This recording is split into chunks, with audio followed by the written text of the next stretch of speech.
नगर निकाय चुनाव खत्म होने के बाद हर दल के दिग्गज गुनागणित में लगे हैं। इस बात का हिसाब किताब लगाया जा रहा है कि आखिर जहां झटका लगा उसके पीछे कौन सी वजह थी। एक तरफ जीत से लेकर हार तक की समीक्षा हो रही है, तो दूसरी तरफ जमानत जब्त होने वाले आंकड़ों की अपनी अलग कहानी है।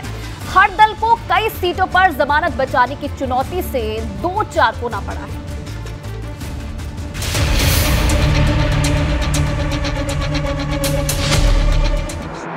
निकाय चुनाव में इस बार भाजपा ने रिकॉर्ड तोड़ जीत हासिल की। एक तरफ जहां सभी 17 नगर निगमों में भगवा लहराया, तो विरोधियों को जबरदस्त चोट भी दी।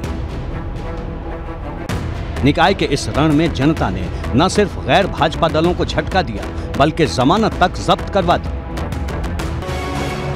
17 नगर निगम में मेयर पद के लिए 193 प्रत्याशी मैदान में थे। इनमें से सिर्फ 15 प्रत्याशी ही अपनी जमानत बचा पाए, जबकि 161 प्रत्याशियों की जमानत तक जब्त हो गई। गाजियाबाद, मथुरा और झांसी में हारा हुआ कोई भी प्रत्याशी जमानत नहीं बचा पाया।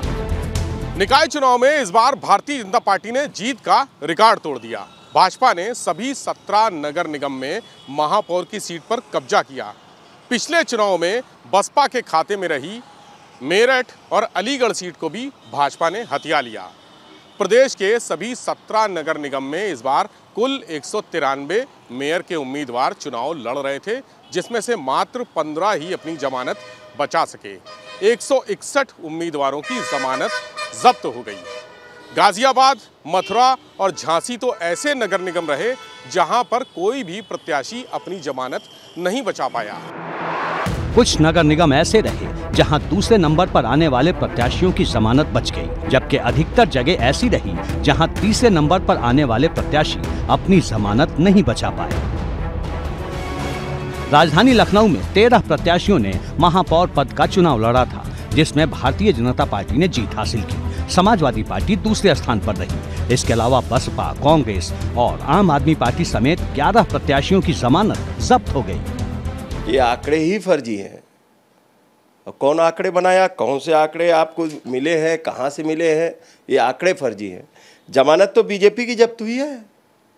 3706 लोगों की जमानत जब्त हुई है बीजेपी के प्रत्याशियों की, और समाजवादी पार्टी मजबूती से चट्टान की तरीके से लड़ी है। विपक्षी पार्टियां, जो अन्य विपक्षी पार्टियां हैं सत्ता पक्ष के जो अगेंस्ट हैं, उनमें सब में डर बैठ गया कि कांग्रेस पार्टी का जिस तरह से ग्राफ उठ रहा है उससे एक तरह की हलचल मची हुई है। आप देखिए कि 4 नगर निगम के ऐसी सीट्स थी जहां पर हम सेकंड नंबर पर रहे, और इसके साथ में जो प्रदर्शन रहा, मैं मानती हूं कि उस तरह का प्रदर्शन नहीं हम कर पाए। उसमें हमें थोड़ा सा जो कमियां रह गई हैं उसको दूर करने की ज़रूरत है। प्रयागराज में मेयर पद के लिए 21 प्रत्याशी खड़े थे। इसमें भी सपा दूसरे नंबर पर रही, जबकि बाकी के 19 प्रत्याशियों की जमानत जब्त हो गई। मेरठ में 15 प्रत्याशी मैदान में थे, जिसमें भाजपा जीती, और जमानत बचाने में सिर्फ AIMIM और सपा के प्रत्याशी ही कामयाब हुए। जो बसपा पिछली बार मेरठ में जीती थी, वो इस बार अपनी जमानत तक नहीं बचा पाई। बहुजन समाज पार्टी का जन आधार खत्म हो गया है और वो भारतीय जनता पार्टी की बी टीम बन गई हैं। पूरे उत्तर प्रदेश में भारतीय जनता पार्टी का विकल्प केवल समाजवादी पार्टी है, और समाजवादी पार्टी ने नगर निकाय के चुनाव में चुनाव लड़ने का ताकत से काम किया है।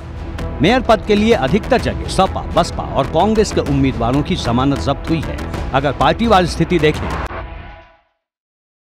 तो भाजपा ने कुल 10,814 प्रत्याशी मैदान में उतारे थे। इनमें से 3,706 प्रत्याशियों की जमानत जब्त हुई, जो कि 34.27% है। सपा ने 5,232 प्रत्याशी मैदान में उतारे थे।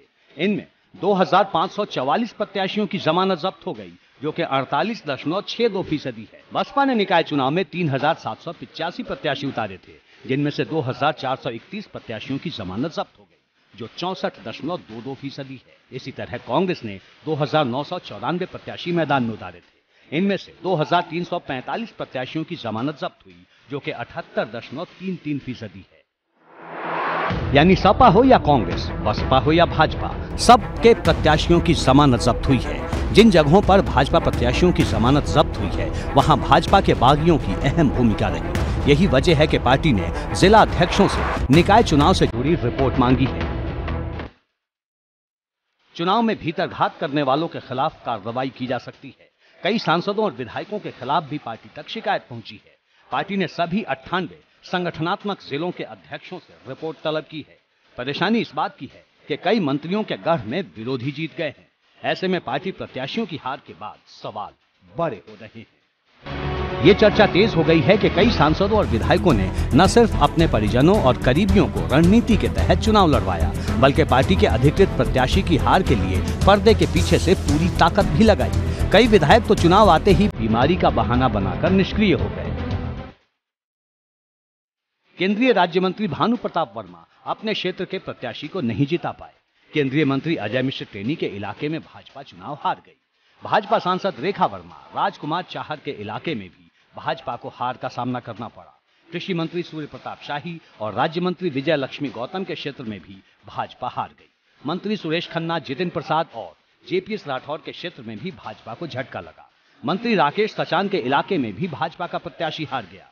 इसी तरह मंत्री जसवंत सैनी के इलाके में भी भाजपा को हार का सामना करना पड़ा। राज्य मंत्री प्रतिभा शुक्ला, राज्य मंत्री केपी मलिक के क्षेत्र में भी भाजपा हार गई। कई विधायक भी ऐसे रहे जिनके क्षेत्र में भाजपा को करारा झटका लगा।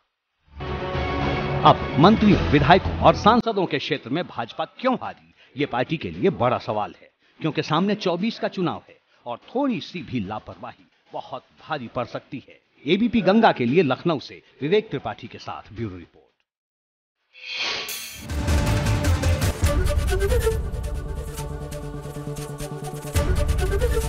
एबीपी गंगा, खबर आपकी, जुबान आपकी।